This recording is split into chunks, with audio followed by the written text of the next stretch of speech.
الحمد لله رب العالمين والصلاة والسلام على نبينا محمد وآله وصحبه أجمعين أما بعد الله سبحانه وتعالى നമ്മളുടെ ഇബാദത്തുകളെല്ലാം കബൂൽ ചെയ്യട്ടെ.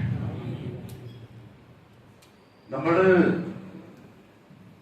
തളർന്നു പോകുന്നുണ്ട്, ക്ഷീണിക്കുന്നുണ്ട്, മടിയും അവശതയും ബലഹീനതയും പിടികൂടാൻ തുടങ്ങിയിട്ടുണ്ട്.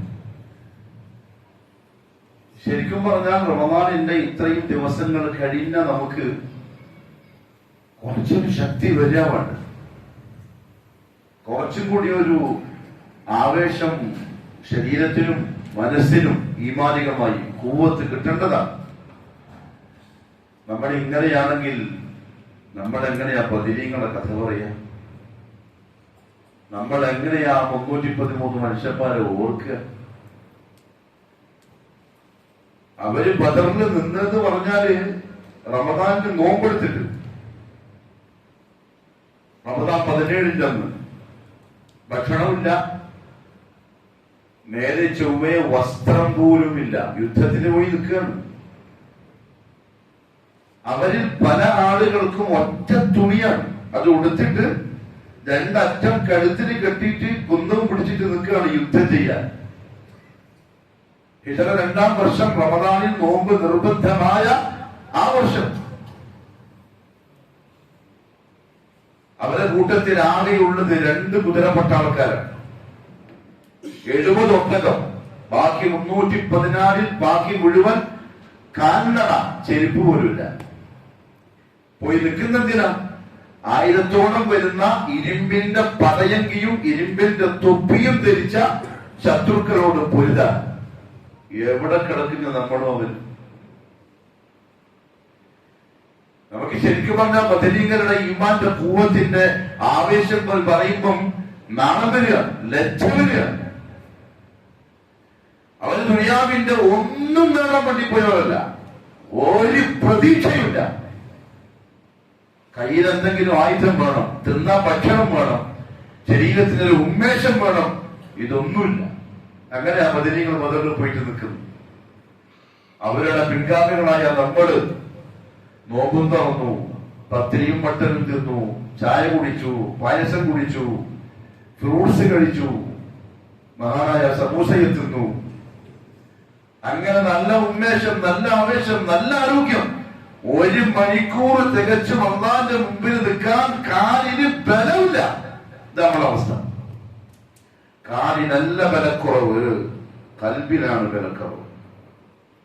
കാല് നല്ല തടിയുണ്ട്, ഈ കാലിനെ വെച്ചാൽ ഒരു 50 കിലോ തന്നെ ഉണ്ടാവും.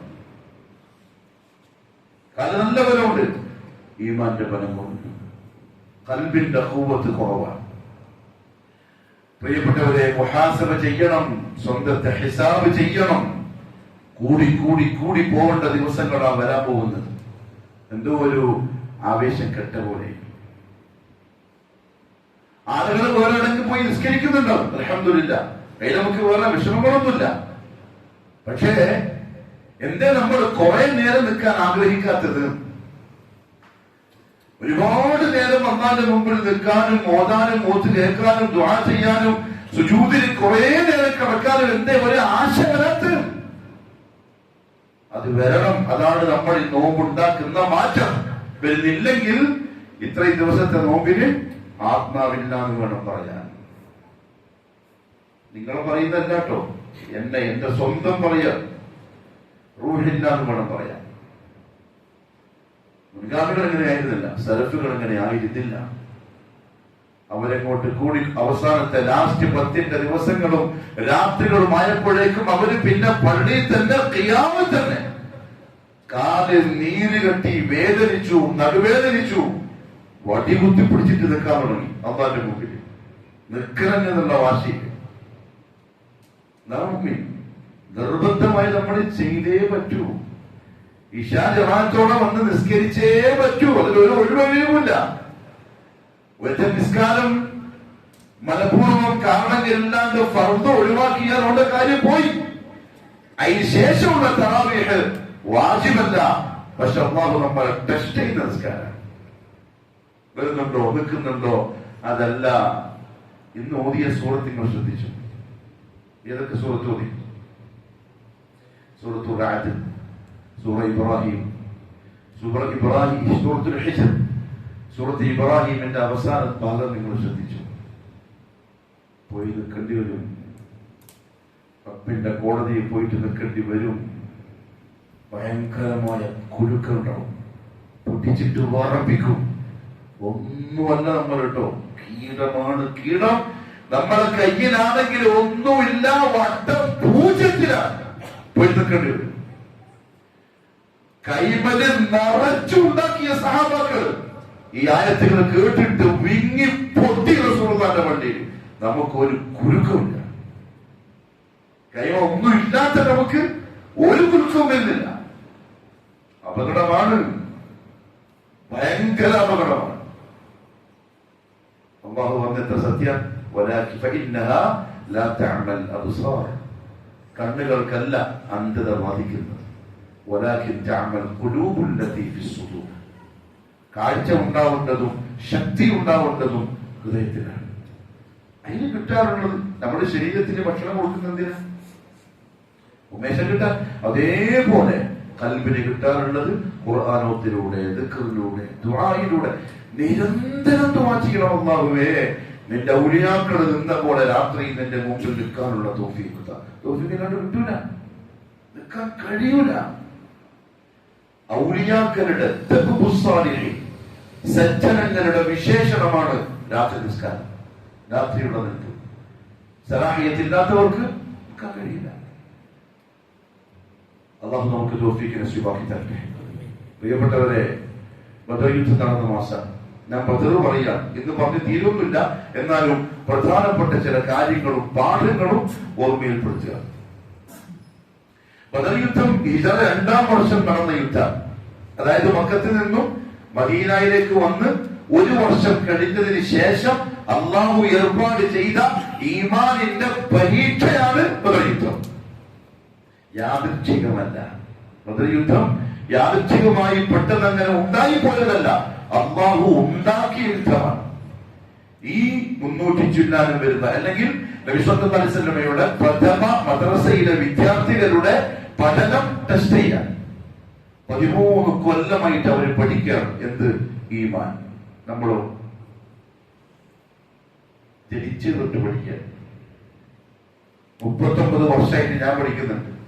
40 വർഷത്തിന്റെ ആളുണ്ട്, 25 വർഷത്തിന്റെ ആളുണ്ട്, 50 വർഷത്തിന്റെ ആളുണ്ട്.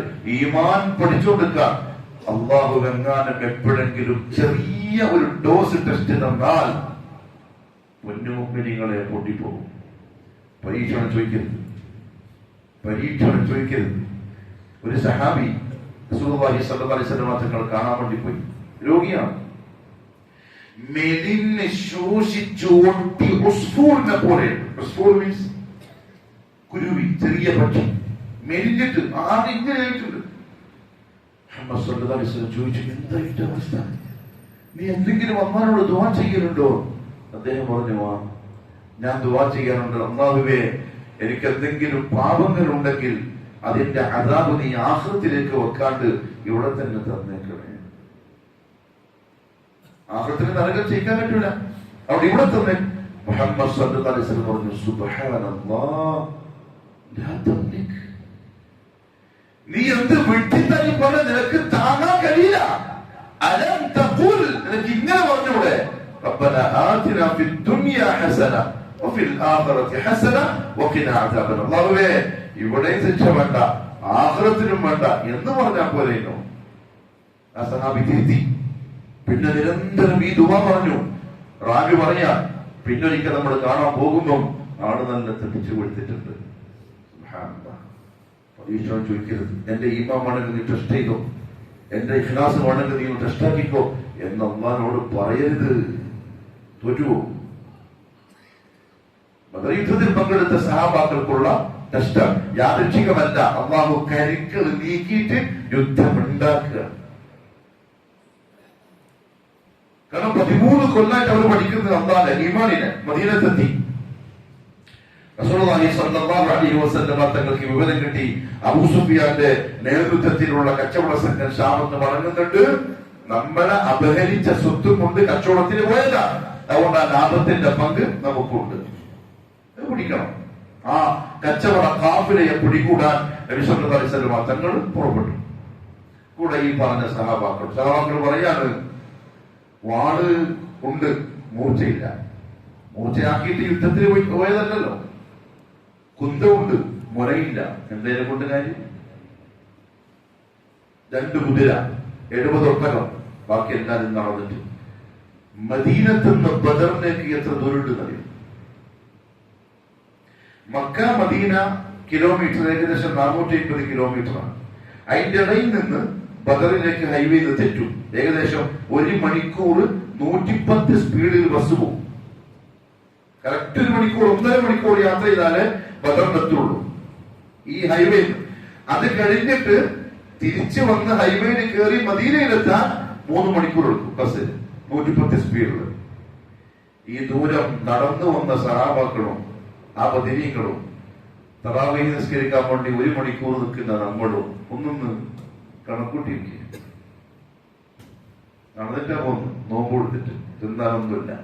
മുഹമ്മദ് സല്ലല്ലാഹു അലൈഹി വസല്ലം ഇടക്കിടക്ക് കനിയും അമ്മാനെ നോക്കിയിട്ട്, ബാബുവേ എന്റെ കൂടെ നിന്നെ വിശ്വസിച്ച് വരുന്ന ഈ പട്ടിണി പാവങ്ങളെ കാത്തോണേ എന്ന, അതാണ് അവസ്ഥ. അങ്ങനെയാ പോകുന്ന ബദറിലേക്ക്.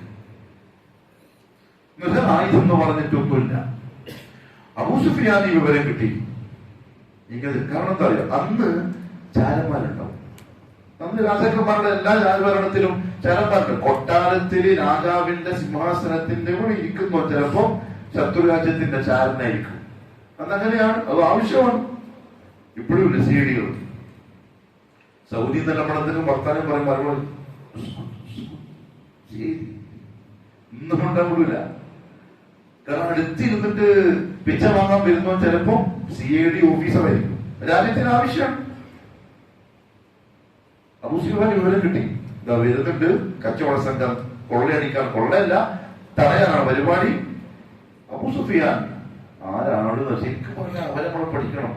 കൂർമ്മ ബുദ്ധിക്കാരനാണ് അബൂ സുഫിയാൻ, ചില്ലറ സാധനമല്ല. ആ അബൂ സുഫിയാന്റെ മോള് നമുക്കാരാ? ഉമ്മ റംല ഉമ്മു ഹബീബ ബിൻത് അബീ സുഫിയാൻ.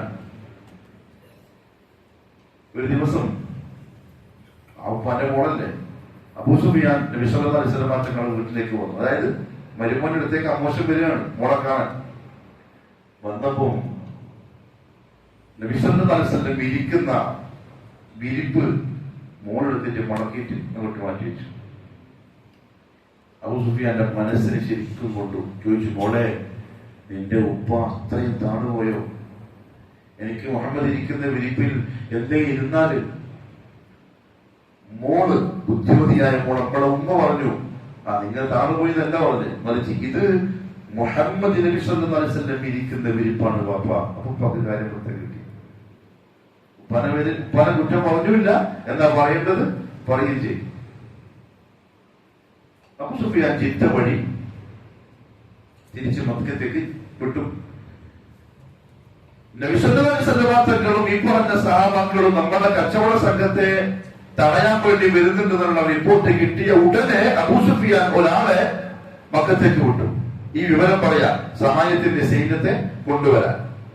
അയാള് ഒട്ടകത്തിന്റെ മൂക്കെല്ലാം ചെത്തി ചോരേന്റെ ഒലിപ്പിച്ച് ഒരു ഭീകര അന്തരീക്ഷം സൃഷ്ടിച്ച് ഒട്ടകത്തെ അടിച്ചോടിച്ചിട്ടുണ്ട്. ഇതാ മുഹമ്മദ് ആൾക്കാർ നമ്മൾ ആക്രമിക്കാൻ വരുന്നുണ്ട്, സഹായം വേണം.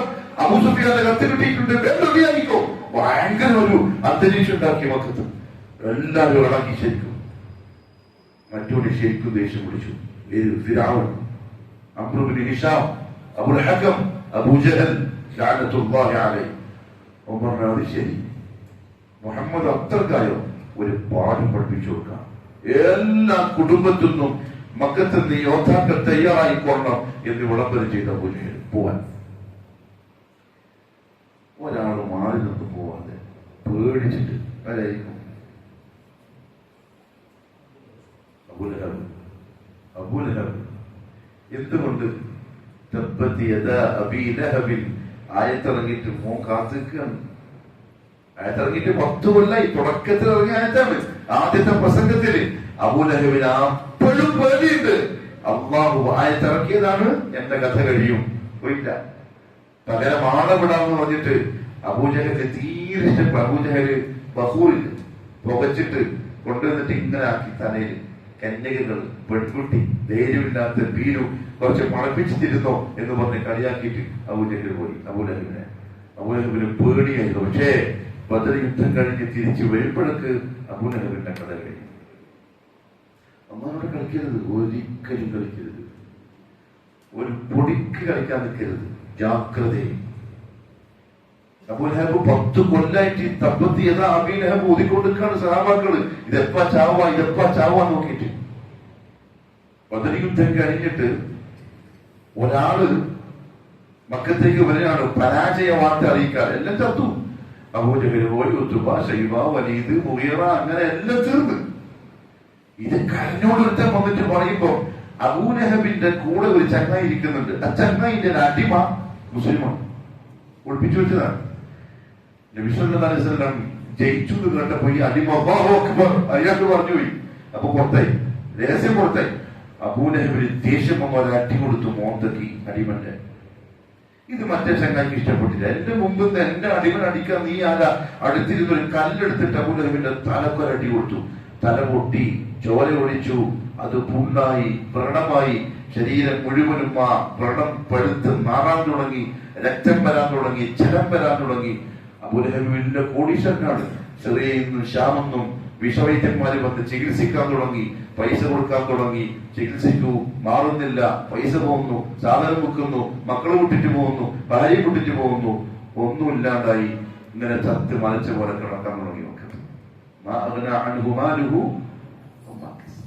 അമ്മനോട് കളിക്കരുത്. അന്ന് തന്നതാണ്. അബൂലഹബേ, നിനക്ക് ഒരു ഉപകാരത്തിന് പൈസ എത്തൂല. അതേപോലെ പുണ്ട് പിടിച്ച് നാറിയിട്ട് കിടക്കാൻ തുടങ്ങി. മക്കൾക്കാർക്ക് ഇവരുടെ നാറ്റം സഹിക്കാൻ പറ്റാണ്ടായപ്പോ ഈറ്റപ്പഴത്തിന്റെ ഓലയും കുത്തി കൊണ്ടുവന്ന് അതിന് ചുരുട്ടി ഏതോ മലന്റെ അപ്പുറത്തേക്ക് എടുത്തത് അബൂലഹബ്. എവിടെയാ ചത്തത്? എങ്ങനെയാ ചത്തത്? അല്ലാഹു അഅലം. ആരായിരുന്നു? മുഹമ്മദ് വെല്ലുവിളിച്ചോണാ. അവസാനം അങ്ങനെ തന്നെയാണ് അള്ളാനെ വെല്ലുവിളിച്ചവന്റെ ഒക്കെ അവസാനം. ഇന്നും നമ്മുടെ രാജ്യത്തും അങ്ങനെ തന്നെയാണ്. മീഡിയ പുറത്തു വിടയിട്ടല്ലേ ഓരോന്നിന്റെ നരകയാതനകള്. കേരളത്തിനടുത്ത് തൂറിയും മൂത്രയിച്ച് മാറ്റിയിട്ടും നരകിക്ക പലരും. അള്ളാനെ വെല്ലുവിളിച്ച പലരും മീഡിയ പുറത്തു വിടൂല. വിട്ടാൽ ഇസ്ലാമിനെ പറ്റി ആൾക്കാർ ചിന്തിക്കും. ജൂതൻ അതുകൊണ്ടത് തടയും. ഒരിക്കലും വിടൂല. ഈ വ്യക്തിപരമായിട്ട് അള്ളാഹു ചിലപ്പോൾ ക്ഷമിച്ചു നോക്കും. അള്ളാഹുള്ളാക്കി ഓടാന്ന് പറയും. തീ തൊട്ട് കളിച്ചവനെ ആരെയും വിട്ടിട്ടുമില്ല, ഇനിയൊട്ട് വിടാനും പോകില്ല. ബാക്കിയെല്ലാം തയ്യാറായി. വഴിക്ക് വെച്ച് അബൂ സുഫിയാന്റെ മറ്റൊരു ദൂതം വന്നിട്ട് പറഞ്ഞു, ആരും പുറപ്പെടണ്ട, ഞാൻ സ്ഥലം മാറിയിട്ട് സുരക്ഷിതമായി വന്നിട്ടുണ്ട്, മുഹമ്മദ് എന്നെ പിടിക്കാൻ പറ്റിയിട്ടില്ല. പക്ഷെ അബൂലഹബ് നിന്നില്ല. അബൂജഹൽ പറഞ്ഞു, നമ്മൾ മടങ്ങൂല, നമ്മള് ബദറിൽ പോവും, അവിടെ ഒരു 3 ദിവസം തമ്പടിക്കും, ഒട്ടകങ്ങളെ അറുത്ത് തിന്നും കുടിച്ചും പാട്ടുകാരികളെ കൊണ്ട് പാട്ട് പാടിപ്പിച്ച് നൃത്തം ചവിട്ടിയും നമ്മൾ നിൽക്കും. അറബികൾ നമ്മളുടെ ശക്തി ഒന്ന് കാണട്ടെ. അല്ലാഹു അവരുടെ പുറപ്പാടിനെ പറ്റി പരിശുദ്ധ ഖുർആനിൽ പറഞ്ഞ വാക്യം, ജനങ്ങൾ കാണിക്കാനും അഹങ്കരിച്ചും കൊണ്ട് അവരങ്ങനെ ബദറിലേക്ക് വന്നു. അബൂജഹലിന്റെ ഉത്ബയും ശൈബയും പോലെയുള്ള വയസ്സന്മാരായ ഖുറൈശി നേതാക്കന്മാര് 100 പ്രാവശ്യം പറഞ്ഞ അബൂജഹലെ പോണ്ട, രക്ഷപ്പെട്ടില്ലേ, ഇനി എന്തിന്? അപ്പോഴത്തെ നമ്മുടെ മക്കളല്ലേ ഉള്ളത്, നമ്മളെ ബന്ധുക്കളല്ലേ, നമ്മളെ പേരക്കുട്ടികളും മരുമക്കളും ഒക്കെ അല്ലേ, എന്തിനാ വെറുതെ പോകുന്നു? അബൂജഹലില്ല. എന്തുകൊണ്ടില്ല? ഓന്റെ അന്ന് തീരുമാനിച്ചിട്ടുണ്ട്. അബൂലഹബിന്റെ മയ്യത്ത് ശവം കിടക്കേണ്ട സ്ഥലം ബദറിൽ അള്ളാഹു നേരത്തെ എഴുതിയിട്ടുണ്ട്. അവിടെ ഓന് എത്തിയേ പറ്റൂ. ടൈറ്റാനിക്കിൽ പോയ പോലെ, ടൈറ്റാനിക്ക് പോയിട്ട് മുങ്ങിയ പോലെ. ആരെയാ വെല്ലുവിളിച്ചിട്ട് പോയത്? ടിക്കറ്റിന് എത്രയായിരുന്നു വില? ടൈറ്റാനിക്കിന്റെ ഓർമ്മയുണ്ട? ഒരാൾക്ക് എത്രയോ ലക്ഷം റുപ്യാണ്, $. ഒരു ടിക്കറ്റിന്റെ വില എന്ന് പറഞ്ഞാൽ ലക്ഷങ്ങൾ കൊടുത്തിട്ട് അള്ളാഹു എവിടെ എത്തിക്കും? മരിക്കാനുള്ള സ്ഥലത്ത് എത്തിക്കും. ചിലപ്പോ ഫ്രീ ആയിട്ടും എത്തിക്കും, ചിലപ്പോ പൈസ കൊടുത്തിട്ട് എത്തിക്കും. ലക്ഷങ്ങൾ കൊടുത്ത് മേയ്ക്കാനായിട്ട് പോയവർ. ആരോട് കളിച്ചാലും ആരോട് കളിക്കരുത്, സൃഷ്ടിച്ചവനോട് കളിക്കരുത്, ജയിക്കൂല. ഉടനെ അല്ലാഹ് പറഞ്ഞത് വല്ലാഹു ഗാലിബുൻ അലാ അംരി, അല്ലാഹ് മാത്രമേ ജയിക്കുള്ളൂ, വേറെ ആരും ജയിക്കൂല. നമുക്ക് പോയേ പറ്റുള്ളൂ. ബദറിലേക്ക് പോയി. ഏകദേശം 1000-ഓളം പട്ടാളക്കാർ, ഇഷ്ടംപോലെ കുതിരയും ഇഷ്ടംപോലെ ഒട്ടകവും. കാരണം അവരുടെ എണ്ണം നബി സല്ലല്ലാഹു അലൈഹി വസല്ലം മനസ്സിലാക്കിയത് അവർ അളക്കുന്ന ഒട്ടകത്തിന്റെ കണക്ക് വെച്ചിട്ടാണ് തിന്നാൻ. റസൂലുള്ളാഹി സ്വല്ലല്ലാഹു അലൈഹി വസല്ലം തങ്ങൾ അവരെത്തുന്നതിന് മുമ്പ് ബദറിൽ എത്തിയിട്ടുണ്ട്. കാരണം വിവരം കിട്ടി, അബൂജഹലും പാർട്ടിയും വരുന്നുണ്ട്. റസൂലുള്ളാഹി പറഞ്ഞു പട്ടാളക്കാരോട്, മക്ക അതിന്റെ കരളിന്റെ കഷ്ണങ്ങളെയും കൊണ്ട് ഇങ്ങോട്ട് വരുന്നുണ്ട്, മക്കയുടെ കരൾ കൊണ്ട് ഇങ്ങോട്ട് വരുന്നുണ്ട്, തയ്യാറല്ലേ? അങ്ങനെ അവർ ബദറിലെത്തി. ബദറിലെത്തിയപ്പോ നമുക്കുള്ള ഒരു പ്രധാനപ്പെട്ട ഒരു പാഠത്തെ അറിയോ? റസൂലുള്ളാഹി സ്വല്ലല്ലാഹു അലൈഹി വസല്ലം തങ്ങൾ ഇന്ന് നമുക്ക് പോയാൽ മുഹമ്മദ് സല്ലല്ലാഹു അലൈഹി വസല്ലം തമ്പടിച്ച സ്ഥലം മസ്ജിദുൽ അരീഷിന്റെ പിറകില് കാണാം. അവിടെ എഴുതി വെച്ചിട്ടുണ്ട്, ഇതായിരുന്നു അന്ന് അള്ളാഹുവിന്റെ റസൂലും പട്ടാളക്കാരും തമ്പടിച്ച സ്ഥലം. അപ്പൊ അവിടെ റസൂലുള്ളാഹി ആദ്യം നിന്നത് ബദറിലെ കിണറുകള് മുസ്ലിം പട്ടാളത്തിന്റെ കൺട്രോളിലല്ല, റസൂലുള്ളാഹി തങ്ങൾ നിന്ന സ്ഥലം വെച്ച് നോക്കിയാൽ. അപ്പൊ സഹാബി ഒന്ന് ചോദിച്ചു, യാ റസൂലുള്ളാഹി സ്വല്ലല്ലാഹു അലൈഹി വസല്ലം, നിങ്ങൾ ഇവിടെ നിൽക്കാൻ തീരുമാനിച്ചത് അള്ളാഹുവിന്റെ കൽപ്പന പ്രകാരമാണോ അതല്ല യുദ്ധ തന്ത്രപ്രകാരമാണോ? റസൂലുള്ളാഹി സ്വല്ലല്ലാഹു അലൈഹി വസല്ലം പറഞ്ഞു, ബൽ മക്റുൻ വകീല, യുദ്ധതന്ത്രമാണ്. അതുകൊണ്ട് ഞാൻ ആലോചിച്ചപ്പോ ഇവിടെ നിൽക്കാൻ നല്ലതെന്ന് തോന്നി. അപ്പൊ സഹാബി പറഞ്ഞു, യാ റസൂലുള്ളാഹി, ഇവിടെ അല്ല, ശത്രുക്കൾ വന്നാല് അവർക്ക് കിണറിൽ നിന്ന് വെള്ളം എടുക്കാൻ പറ്റാത്ത തരത്തിൽ കിണറുകൾ നമ്മളെ കൺട്രോളിലാക്കിയിട്ട് നമ്മളിന്ന് വേണം നിൽക്കണം. നമുക്ക് വെള്ളം കുടിക്കാൻ, അവർക്ക് വെള്ളം കുടിക്കാൻ കിട്ടൂല. സുബ്ഹാനല്ലാഹ് പറഞ്ഞു, ഇത് നല്ല അഭിപ്രായമാണ്. അതേപോലെ പട്ടാൾക്കാരെ നിർത്തി 2 കാര്യം പഠിക്കാനുള്ളത്. ഒന്ന്, സഹാബി ചോദിച്ച ചോദ്യം എന്താ അറിയോ? ഇത് അള്ളാന്റെ കൽപ്പനയാണോ, അള്ളാഹ് പറഞ്ഞിട്ടാണ് നിൽക്കുന്നതെങ്കിൽ പിന്നെന്തില്ല, ഒരു വർത്താനമില്ല, പിന്നെ നമുക്ക് അഭിപ്രായം പറയാനുള്ള അവകാശമില്ല. പക്ഷെ അള്ളാഹ് പറഞ്ഞതല്ല, മുഹമ്മദ് സ്വല്ലല്ലാഹു അലൈഹി വസല്ലം തങ്ങൾ എന്ന പ്രകൃതിപരമായിട്ടുള്ള ഒരു മനുഷ്യനില്ലേ, വഹി കിട്ടുന്ന പ്രത്യേകത മാറ്റിവെച്ചാൽ ആ അഭിപ്രായമാണെങ്കിൽ നബിയെ എന്റെ അടുത്ത് ഇങ്ങനത്തെ ഒരു അഭിപ്രായമുണ്ട്, അള്ളാന്റെ കൽപ്പനയെ മാനിച്ചിട്ട് ചോദിച്ചതാണ്. രണ്ടാമത്തെ പാഠം എന്താ? മുഹമ്മദ് സല്ലല്ലാഹു അലൈഹി വസല്ലം തങ്ങൾ എന്ന വിനയാന്വിതനായ നായകൻ. നമ്മളെ സെക്രട്ടറി എന്താ പറയാ? നമ്മളെ സെക്രട്ടറി ഞാൻ പറഞ്ഞു പോയിട്ടാ, ഉപ്പര് പാവല്ലേ, നമുക്ക് കൃത്യ ശമ്പളം ചെന്നുകൊണ്ട് വെറും പാവാണ്.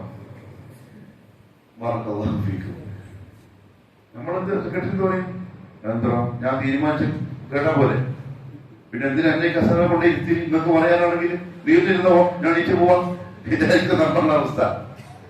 മുഹമ്മദ് റസൂലുള്ളാഹി സ്വല്ലല്ലാഹു അലൈഹി വസല്ലം പറഞ്ഞു, നീയാണ് അഭിപ്രായം പറയും, അത് ശരിയാണ്. ഉടനെ തന്നെ പട്ടാളത്തിന്റെ ക്യാമ്പ് മാറ്റി ഒരു തുള്ളി വെള്ളം ശത്രുക്കൾക്ക് കിട്ടാത്ത തരത്തിൽ അതിനെ ഫുൾ അണ്ടർ കൺട്രോളിലാക്കിയിട്ട് മുസ്ലിം പട്ടാളക്കാർ. ശത്രുക്കൾ വരികയാണ്, 1000-ഓളം ഉണ്ടെന്നുള്ള വിവരം കിട്ടി. പടച്ചട്ട, ഇവർക്ക് സിറഹൂദ പറഞ്ഞു, ഇരുമ്പിന്റെ പടച്ചട്ട, ഇരുമ്പിന്റെ തൊപ്പി, ഇഷ്ടം പോലെ ആയുധം, ആവേശം കൂട്ടാൻ പെൺകുട്ടികൾ, പാട്ടുകാരികൾ, കള്ളും ഇറച്ചിയും ഭക്ഷണവും അടിച്ച് തിമിർത്തിട്ടാണ് ഇവർ വരുന്നത്. ഇപ്പുറത്തോ നോമ്പുകാരായ പട്ടിണി പാവങ്ങൾ, റസൂലുള്ളാഹി തങ്ങൾക്ക് തിരിച്ചത് മനുഷ്യരല്ലേ, ഇന്നമാ അന ബശറുൻ മിസ്ലുക്കും, വികാരങ്ങളുള്ള ആളാണ്, എന്ത് ചെയ്യും? സഹാബാക്കൾക്ക് ചോദിക്കാൻ തുടങ്ങി, അശീറു അയ്യുഹന്നാസ് അശീറു, അഭിപ്രായം പറ, തിരിച്ചു പോണോ അല്ല നിൽക്കണോ, നമ്മളടുത്തൊന്നുമില്ലല്ലോ. സാധാ മനുഷ്യന്റെ വിഷമ പ്രയാസം. അബൂബക്കർ സിദ്ദീഖ് റളിയല്ലാഹു അൻഹു എഴുന്നേറ്റു. അതെങ്ങനെയാണ്? എപ്പോഴും നന്മയിൽ ഫസ്റ്റ് അബൂബക്കറാണ്. എന്നിങ്ങനെ ആരും ചെയ്തിട്ടുണ്ടോ? അനാ യാ റസൂലല്ലാഹ്. ഇങ്ങനെ ചെയ്തിനോ? അനാ യാ റസൂലല്ലാഹ്. അത് ചെയ്തിനോ? അനാ യാ റസൂലല്ലാഹ്. എന്ത് ചോദിച്ചാലും അബൂബക്കർ റളിയല്ലാഹു അൻഹു. അവ്വലു മൻ ആമന ബി അബൂബക്കർ, അവ്വലു മൻ സദ്ദഖനി അബൂബക്കർ, അവ്വലു മൻ സവ്വജനി അബൂബക്കർ. എന്നാദ്യം വിശ്വസിച്ചതും എന്നാദ്യം സത്യമാക്കിയതും എനിക്കാദ്യം കന്യകയായ കുട്ടിയെ കല്യാണം കഴിച്ച് തന്നതും അബൂബക്കറാണ്. ഈ ദുനിയാവിൽ ഞാൻ എന്നോട് ആരെങ്കിലും എന്തെങ്കിലും ഉപകാരം ചെയ്തിട്ടുണ്ടെങ്കിൽ കൃത്യമായും പ്രത്യുപകാരം ചെയ്തിട്ടുണ്ട്. ഇല്ല അബൂബക്കർ, അബൂബക്കറിനൊഴികെ. അദ്ദേഹം ഇങ്ങോട്ട് ചെയ്ത ഉപകാരങ്ങൾക്ക് എനിക്ക് പ്രത്യുപകാരം ചെയ്യാൻ പറ്റിയിട്ടില്ല. അബൂബക്കറിന് അള്ളാഹു സ്വർഗത്തിൽ തിരിച്ചു കൊടുക്കട്ടെ. അങ്ങനത്തെ മനുഷ്യൻ. അവരെയാണ് കണ്ട തെമ്മാടി ഷിയാവർഗം എന്താക്കുന്നത്, കാഫറാക്കുന്നത്. ഷിയാക്കളെയാണ് നമ്മൾ ഓച്ചാനിച്ച് നിൽക്കാൻ പോകും. എന്ത് വൈ അവരെ പറ്റി പഠിക്കണ്ടേ? ഷിയാക്കളെ അവരെന്താ പറയുന്നല്ലോ, സൗദി ഭരണം നമ്മുടെ കൈവൽ വരും. അഥവാ നമ്മൾക്ക് ഭരണം കിട്ടിയ നമ്മൾ ആദ്യം ചെയ്യുന്ന ജോലി അബൂബക്കറിന്റെ ഉമറിന്റെയും ഈ രണ്ട് കാഫറുകളുടെയും ഖബറ് തോണ്ടിയിട്ട് മയ്യത്ത് പുറത്തിട്ട് നമ്മൾ കെട്ടി തൂക്കും. ഇതവരെ ഷിയാക്കളെ ഒരു കണക്ഷൻ പാടില്ല അവരുമായിട്ട്. അത് ഇറാനിയൻ ഷിയായിസമായാലും നാട്ടിലുള്ള ഷിയായിസമായാലും അതിന്റെ ബാക്കിയാണ്. അവരുടെ വിശ്വാസപ്രകാരം അബൂബക്കർ ഉമറും കാഫിറാണ്.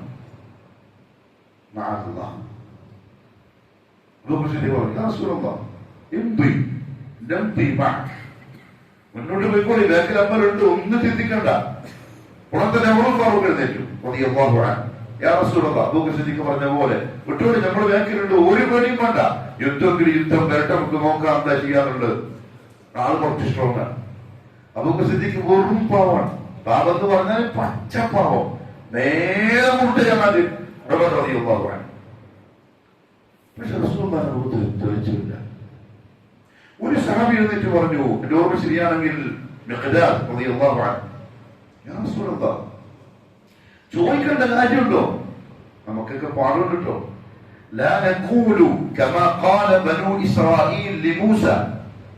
മൂസയോട് ബനൂ ഇസ്രായേൽ പറഞ്ഞ പോലെ ഒരിക്കലും നമ്മൾ നിങ്ങളോട് പറയില്ല, നീയും നിന്റെ റബ്ബ് പോയി യുദ്ധം ചെയ്ത് ജയിച്ചിട്ട് വാ, നമ്മളെ കാത്തിരിക്കാം. ബനൂ ഇസ്രായേൽ പറഞ്ഞതാ. പക്ഷെ നമ്മളെന്താ പറയാറിയോ,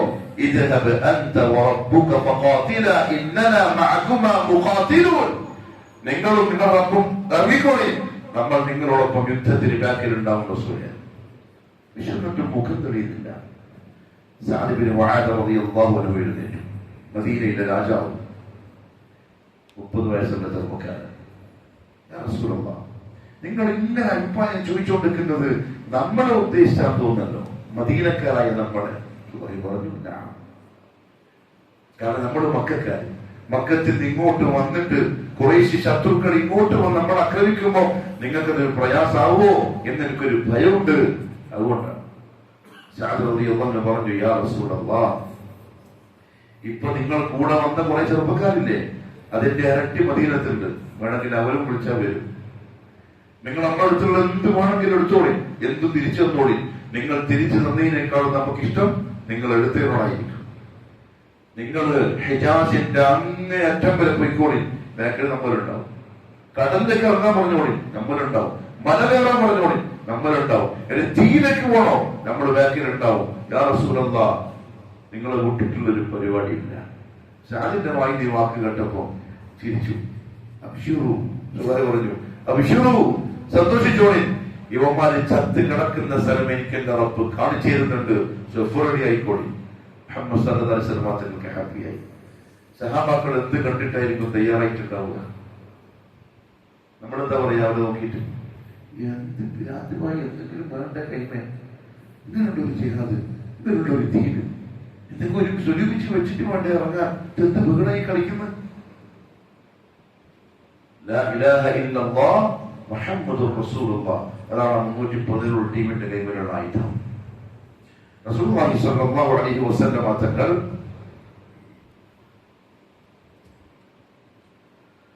തമ്പ് കെട്ടി, തങ്ങളുടെ തമ്പ് കെട്ടിയ സ്ഥലം ഇപ്പോഴും പോയാൽ നമുക്ക് കാണാൻ പറ്റും.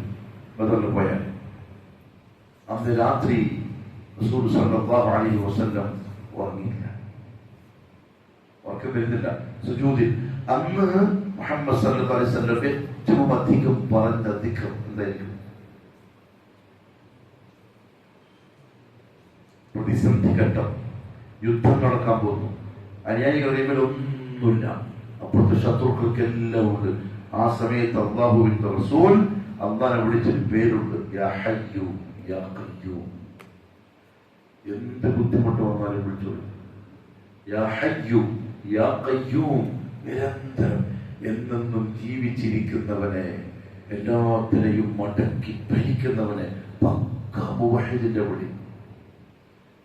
ഹയ്യായിട്ടുള്ള അള്ളാഹു മാത്രമാണ്. അതല്ലാത്ത വേറെ ഒന്നും ഹയ്യല്ല. ജീവനോടെ ഉണ്ട്, പക്ഷെ മരിക്കും നാളെ മറ്റന്നാളോ. അല്ലാഹു ലാ ഇലാഹ ഇല്ലാഹു അൽ ഹയ്യു അൽ ഖയ്യൂം. അതാ വിളിച്ചു യാ ഹയ്യു യാ ഖയ്യൂം വിളിച്ചോണ്ട് കൈപൊക്കി. കക്ഷം സഹാബത്ത് കാണുന്ന തരത്തിലാണ് കൈപൊക്കിയിട്ട് സുന്നത്താണ്. ഭയങ്കര പ്രതിസന്ധി വന്നു, ഭയങ്കര പേടി വന്നു. ഇങ്ങനെ ദുആ ചെയ്യാൻ പോരാ, ഇങ്ങനെ ദുആ ചെയ്യണം, കൈപൊക്കിയിട്ട് ദുആ ചെയ്യണം. കാരണം അത് യാചനയുടെ കുറച്ചും കൂടി അങ്ങേറ്റുള്ള ഒരു അവസ്ഥയാണ്. മുഹമ്മദ് സല്ലല്ലാഹു അലൈഹി വസല്ലം കരയുന്നുണ്ട്, താടിയിലൂടെ കണ്ണീരിങ്ങനെ ഒഴുകുന്നുണ്ട്. പറയുന്ന വാക്കെന്താ അറിയോ? അല്ലാഹുവേ ഇൻ തുഹ്ലിക് ഹാദിഹിൽ ഇസാബ, ഈ പട്ടിണി പാവങ്ങളായ ചെറിയ ടീമിനെ നീ പരാജയപ്പെടുത്തിയാൽ പിന്നെ നിന്നെ മാത്രം വിളിക്കുന്നവർ ഈ ദുനിയാവിൽ ഉണ്ടാവില്ല. ഉള്ളവർ എന്റെ കൂടെ വന്നിട്ടുണ്ട്, നീ സഹായിക്കണം. പുതച്ചിരുന്ന പുതപ്പ് ഊർന്ന് താഴോട്ട് വീണു. ഇത് അബൂബക്കർ സിദ്ദീഖ് കണ്ടു. ബാക്ക് പോയിട്ട് കെട്ടിപ്പിടിച്ചിട്ട് പറഞ്ഞു, ഹസ്ബുക വനാശതക റബ്ബക. റസൂലേ മതി, എന്തൊരു ദുആയാണ്, മതി. നിങ്ങൾ കണ്ണിന് കുളിർമയാവുന്ന രംഗം നമ്മളിലൂടെ അല്ലാഹു നിങ്ങൾക്ക് നാളെ കാണിച്ചു തരും. റസൂലേ മതി, ദുആ നിർത്തി. മുഹമ്മദ് സല്ലല്ലാഹു അലൈഹി വസല്ലം പക്ഷെ അന്ന് രാത്രി മുഴുവൻ ആ തമ്പിൽ ആരോട് ദുആ ചെയ്തുകൊണ്ടിരുന്നു? തസ്തഗീസൂന റബ്ബക. ആ ബദരീകൾ പുറത്തുണ്ട്. എന്നിട്ട് ഇപ്പൊ നമ്മളല്ല വിളിക്കുന്നത്, നമ്മളല്ല ഷിയാക്കളല്ല വിളിക്കുന്നു. ആ ബദരീകൾ, ആ 300 ആൾക്കാർ പുറത്തുണ്ട്. ഉള്ളിൽ തമ്പിലുള്ള ആളാരാ? മുഹമ്മദ് മുസ്തഫ സല്ലല്ലാഹു അലൈഹി വസല്ലം. എന്നിട്ട് 2 കൂട്ടക്കാരെ വിളിക്കുന്ന ആരെയാ? റബ്ബിനെ. അതാണ് പഠിപ്പിക്കാനുള്ള ഒന്നാമത്തെ കാര്യം. അങ്ങനെ ആയിരിക്കണം കൽബിന്റെ പോക്ക്. ജിബ്രീൽ അലൈഹിസ്സലാത്തു വസ്സലാം വന്ന് ചില കാര്യങ്ങൾ അല്ലാഹുവിന്റെ റസൂലിന് രാത്രിയിൽ പറഞ്ഞു കൊടുത്തു. മുഖം പ്രകാശിച്ചു. അത് പിന്നീട് രാവിലെ സഹാബാക്കൾക്ക് വിശദീകരിച്ചു കൊടുക്കുകയും ചെയ്തു. നമുക്ക് നാളെ പറയാം ഇൻഷാ അല്ലാഹ്. അല്ലാഹു മനസ്സിലാക്കി ആ ഒരു ഉന്മേഷവും ആവേശവും ഒക്കെ കൽബിന് കൊടുക്കാനുള്ള തൗഫീഖ് നസീബാക്കട്ടെ. പ്രിയപ്പെട്ടവരെ, റമദാൻ ഇപ്പോൾ തീരുട്ടോ, ആവേശം കെട്ടുപോകും. കുറച്ച് ജോലിക്കാരെ നമുക്കറിയാം. നിങ്ങൾ പറയുന്നുണ്ടോ ഇയാൾക്ക് പറഞ്ഞോടെ, ഇയാൾ ഉച്ചവരെ ഉറങ്ങിയിട്ട് പള്ളിയിൽ തന്നെ ഇരുന്നിട്ട് മട്ടനോ അതിൽ തിന്നിട്ട് ആയിക്കോട്ടെ, പറഞ്ഞോളി, കുഴപ്പമില്ല. അതൊക്കെ ജോലി ഉണ്ടാവും, തിരക്കുണ്ടാവും, ഉറക്കിന്റെ ക്ഷീണം ഉണ്ടാവും. കുറച്ച് മാറ്റി വെക്കി. അള്ളാഹ് വേണ്ടിയിട്ടല്ലേ. രാഷ്ട്രീയത്തിനാകുമ്പോൾ എന്തായാലും മാറ്റി വെക്കണം, എന്തായാലും മാറ്റി വെക്കണം. പള്ളി മനോഹരമായിരിക്കണം. പള്ളിയിൽ ഇന്ന് തന്നെ എനിക്ക് ഭയങ്കര വാഹനത്തോന്നി കണ്ടപ്പോ രാവിലെ എല്ലാം ആണൊരാളോന്ന് ഇവിടുന്ന് ഇങ്ങനെ പള്ളിയിൽ പുറത്ത് കയറ്റി കയറുന്നു. ഖുർആന്റെ തിലാവത്തിന്റെ ഈ ശബ്ദം അങ്ങനെ ലാസ്റ്റ് 10 രാവും പകലും അങ്ങനത്തെ ഒരു കാഴ്ച പള്ളിയിൽ കാണണം. അതാണ് സുന്നത്തിന്റെ പള്ളി. റസൂലുള്ളാഹിന്റെ മദീനത്തെ പള്ളി എങ്ങനെയാ? നല്ല ആവണം. കുറച്ച് ക്ഷമിച്ചാൽ മതി, കിട്ടാൻ പോകുന്നത് ഭയങ്കരമായിട്ട് ഇൻഷാ അല്ലാഹ്. അല്ലാഹു നസീബാക്കി തരട്ടെ. എല്ലാവരും പുരസ്കൃത്തിനാണ് പാൻറ്റെല്ലാം മാറ്റിയിട്ട് വന്നതെന്ന് തോന്നുന്നു. നമ്മുടെ നാട്ടിൽ തൃക്കരിപ്പൂര് പടന്ന എന്ന് പറയുന്നൊരു സ്ഥലമുണ്ട്. അവിടെ കടപ്പുറത്തൊരു പള്ളിയുണ്ട്, ഒരു ചെറിയ പള്ളി. ഇപ്പൊ കുറച്ചൊക്കെ അറബികളൊക്കെ പൈസ കൊടുത്ത് കുറച്ച് ഭംഗിയാക്കി, എന്നാലും ബാത്റൂമിന്റെ എല്ലാം പണി ബാക്കിയുണ്ട്. ഒരു വർഷത്തെ ചെലവ് ഇതേപോലെ നോമ്പാകുമ്പോൾ 1 വർഷത്തേക്കുള്ളത് ആളുകൾ നല്ലാക്കി സ്വരൂപിച്ച് വെച്ചിട്ടാണ് പള്ളി നടന്നു പോകും. കഴിഞ്ഞ വർഷം നിങ്ങൾ അൽഹംദുലില്ലാഹ് നല്ലൊരു തുക ആ പള്ളിക്ക് കൊടുത്തിട്ടുണ്ട്. അതുകൊണ്ട് ഈ വർഷം ആ പള്ളിയിലെ ഖത്തീബ് തന്നെയുണ്ട് വന്നിട്ട്. നമ്മുടെ അനിയനാണ് അവിടുത്തെ ഖത്തീബാണ്. അപ്പൊ ഓനെന്ത് വിചാരിച്ചിട്ടുണ്ടാവും? ഇച്ചാല പള്ളിയല്ലേ, അപ്പൊ എന്താവും? ജുബന്റെ 2 പോക്കറ്റ് നിറച്ചിട്ട് പോവാം എന്ന് വിചാരിച്ചിട്ടുണ്ടാവും. അല്ലാഹു ആ വിചാരം നിരാശയിൽ ആക്കാതിരിക്കട്ടെ. അയാൾ സെക്രട്ടറി വിളിച്ചിട്ടുണ്ട്. കടപ്പുറത്ത് കടലിൽ ജോലി ചെയ്യുന്ന ആൾക്കാരാണ്. നമുക്കറിയാം എത്ര ഉണ്ടാവുന്നത്. ബോട്ട് മുതലാളിമാരല്ല കേട്ടോ. നിങ്ങൾ ഇവിടെ വന്നിട്ട് കടലിൽ ജോലി പറയാൻ പറ്റൂല. കാരണം ഇവിടെയുള്ളവർക്ക് വലിയ ബോട്ട് മുതലാളിമാരെയാ കടലിൽ. ഇതല്ല, സാധാരണക്കാരാണ്. കുറച്ച് മെമ്പേഴ്സ് മാത്രമേ അവിടെ ഉള്ളൂ. ഇതിനടക്കം നമ്മളവിടെ ഒരു പ്രോഗ്രാം വെച്ചു. ഞാനുണ്ടായിരുന്നു, അൻസാർ നന്മയുണ്ടായിട്ടുണ്ട്. ഭയങ്കരമായ ആളുകൾ കൊടുത്തു. പെണ്ണുങ്ങള്, കാരണം അൻസാർ നന്മയുടെ കുടുംബ വിഷയമാണല്ലോ.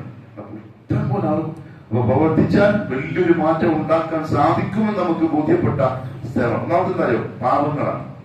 പാവങ്ങളടുത്ത് നീ പറഞ്ഞുകൊടുത്താല് പെട്ടെന്ന് കയറും. സുഖാനടുത്തേക്ക് ആദ്യം വന്നതാണ് പാവങ്ങളാണ്.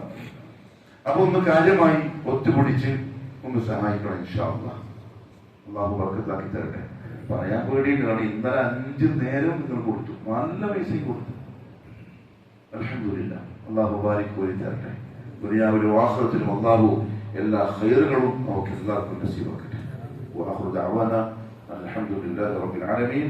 سبحانك اللهم وبحمدك أشهد أن لا إله إلا أنت أستغفرك وأتوب إليك.